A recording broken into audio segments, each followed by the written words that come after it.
सोचिए, एक ऐसा इंसान जिसने अपनी पूरी जिंदगी अजीबोगरीब अनसुलझे रहस्यों को सुलझाने में लगा दी, पर आखिर में वो खुद एक ऐसा रहस्य बन गया जिसका जवाब आज तक किसी के पास नहीं है। तो चलिए, आज हम बात करते हैं देश के सबसे जाने माने पैरानॉर्मल इन्वेस्टिगेटर गौरव तिवारी के सबसे हैरान कर देने वाले और आखिरी केस के बारे में। और वो केस था उनकी अपनी मौत का। देखिए, गौरव तिवारी कोई नौसिखिया नहीं थे।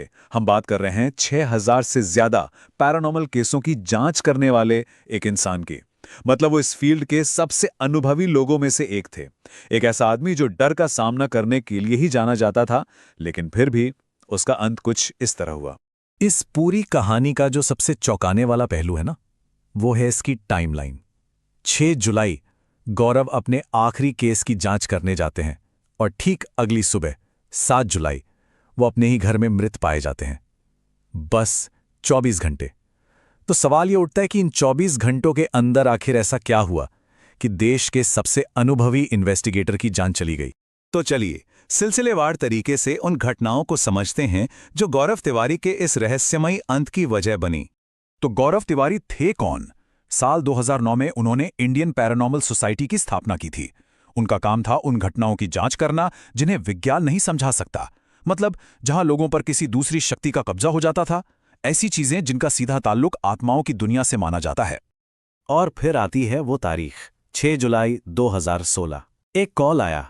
हजारों कॉल्स की तरह ये भी एक रूटीन कॉल ही लग रहा था, पर यह कॉल सब कुछ बदलने वाला था। दिल्ली के जनकपुरी से एक परिवार ने बताया कि उनकी बेटी बहुत ही अजीब बर्ताव कर रही है। उस परिवार को क्या पता था कि ये कॉल एक ऐसे केस की शुरुआत थी जो गौरव का आखिरी केस साबित होगा। बस यहीं से कहानी एक बहुत ही गंभीर मोड़ लेना शुरू करती है।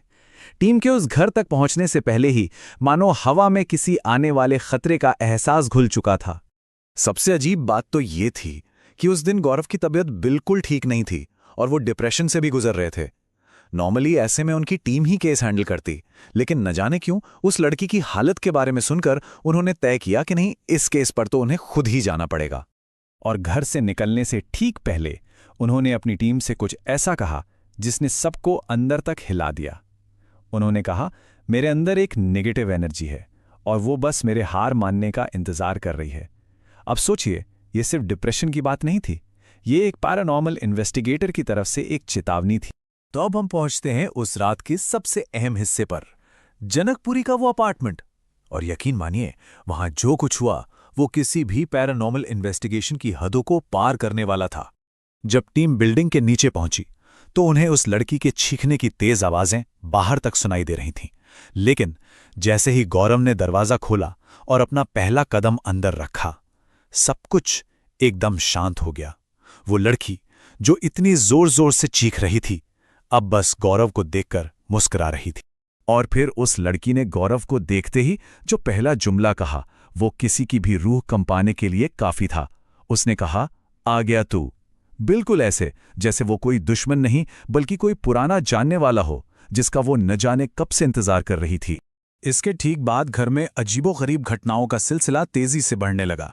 घर में जितने भी ईएमएफ मीटर थे, सब एक साथ पागलों की तरह जलने बुझने लगे। कैमरों में दीवारों के पीछे से झांकती हुई परछाइयां रिकॉर्ड हो रही थी और टीम को यह साफ साफ महसूस हो रहा था कि उनका सामना किसी एक आत्मा से नहीं बल्कि कई सारी शक्तियों के एक झुंड से हो रहा है। जब गौरव ने उस लड़की से बात करने की कोशिश की तो जवाब लड़की की आवाज में आया ही नहीं, वो किसी और की एक भारी आवाज थी। उस शक्ति ने कहा, इस घर की हर एक बला तुझे जानती है। गौरव को ऐसा लगा जैसे कोई उनके ठीक पीछे खड़ा होकर ये बात उनके कान में कह रहा है। और फिर टीम ने वो देखा जो उन्होंने अपने पूरे करियर में कभी नहीं देखा था। गौरव तिवारी डर से अपनी जगह पर जम गए थे, फ्रीज हो गए थे। सोचिए, एक ऐसा इंसान जिसने 6000 केस देखे थे, वो अपनी जगह से हिल तक नहीं पा रहा था। ये साफ था, ये केस बाकियों से बहुत बहुत अलग था। चलिए अब देखते हैं कि उस इन्वेस्टिगेशन का अंत कैसे हुआ और उस रात ऐसा क्या हुआ जिसने आखिरकार गौरव की जान ले ली। इन्वेस्टिगेशन खत्म करते हुए गौरव ने एक इन्वेस्टिगेटर के तौर पर अपना आखिरी दांव खेला। उन्होंने वहां मौजूद सभी नेगेटिव शक्तियों को खुली चुनौती दी। यहां जितनी भी आत्माएं या शैतानी ताकतें हैं, मेरे साथ चलो, बस इस जगह को छोड़ दो। ये एक ऐसा न्योता था जो इस बार जानलेवा साबित होने वाला था। गौरव देर रात करीब 1:30 बजे घर लौटे। वो खामोश थे और बहुत ज्यादा परेशान लग रहे थे। उनकी पत्नी ने जब उनसे बात करने की कोशिश की तो उन्होंने जो कुछ कहा वो उनके आखिरी शब्द साबित हुए। उन्होंने अपनी पत्नी से कहा, वो सारी बलाएं वो लौट आई हैं और वो सिर्फ मेरी मौत देखना चाहती हैं। उन्होंने ये भी कहा कि मुझे हर जगह काले साए दिख रहे हैं जो मुझ पर हंस रहे हैं। ये एक तरह से सीधी सीधी स्वीकारोक्ति थी कि उस केस की नेगेटिव एनर्जी उनके साथ घर तक आ चुकी थी। और इसके बाद जो हुआ उसने इस कहानी को हमेशा हमेशा के लिए एक रहस्य बना दिया। अब हम उस आखिरी सवाल पर आते हैं जिसके 2 बिल्कुल अलग अलग जवाब दिए जाते हैं।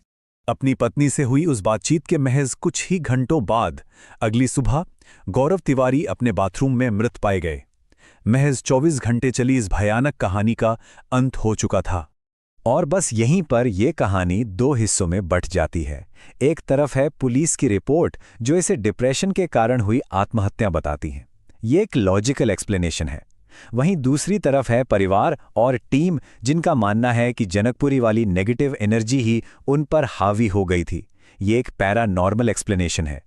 लेकिन क्या ऐसा हो सकता है कि डिप्रेशन ने ही उस शक्ति को गौरव के अंदर आने का रास्ता दिया हो? तो आखिर में सवाल बस एक ही रह जाता है, क्या गौरव तिवारी की मौत उनके अपने दिमाग से चल रही एक लड़ाई का नतीजा थी, जहां एक इंसान अपने अंदर के राक्षसों से हार गया, या फिर ये उस शक्ति की आखिरी जीत थी जिसका वो अपनी पूरी जिंदगी शिकार करते रहे? इस सवाल का सच शायद गौरव तिवारी के साथ ही हमेशा के लिए चला गया।